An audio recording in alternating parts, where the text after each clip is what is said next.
24 décembre, j'ai envoyé ma voix, un dossier, des papiers, un peu de moi. On m'a dit le greffe est saisi, ça suivra. Mais depuis ce jour-là, le temps ne répond pas. Je relance, je demande où est mon histoire. Peut-être perdue quelque part dans un tiroir. Et les jours tombent lentement comme des pierres dans le cœur fatigué d'un père. Je meurs en silence, personne ne voit. La justice avance, mais trop loin de moi.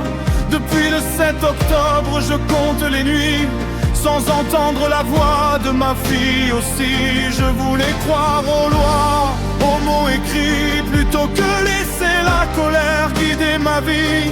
Mais au bout du couloir des institutions, il n'y a que l'écho de l'attente et du temps.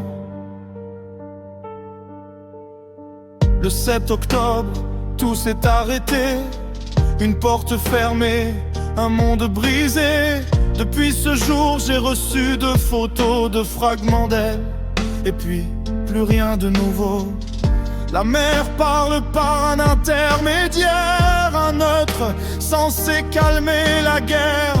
Mais moi je reste seul face au mur avec un amour qui n'a plus de futur sûr.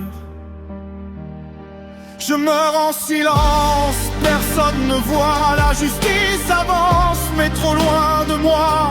Depuis le 7 octobre, je compte les nuits sans entendre la voix de ma fille aussi. Je voulais croire aux lois, aux mots écrits, plutôt que laisser la colère guider ma vie. Mais au bout du couloir des institutions, il n'y a que l'écho de l'attente et du temps. On me dit renvoyer tout, recommencer, format papier, sinon c'est refusé. Comme si ces mois n'avaient jamais existé, comme si la douleur pouvait se classer. Je voulais la justice, pas la vengeance. J'ai choisi la loi plutôt que la violence. Mais quand les réponses se perdent dans les couloirs, on apprend à pleurer dans le noir. Je meurs en silence, je tiens pourtant parce qu'un père n'abandonne pas son enfant. Et même si la justice ne voit pas, mon cœur continue de battre pour toi. Un jour ma fille, tu sauras peut-être que ton père s'est battu sans disparaître.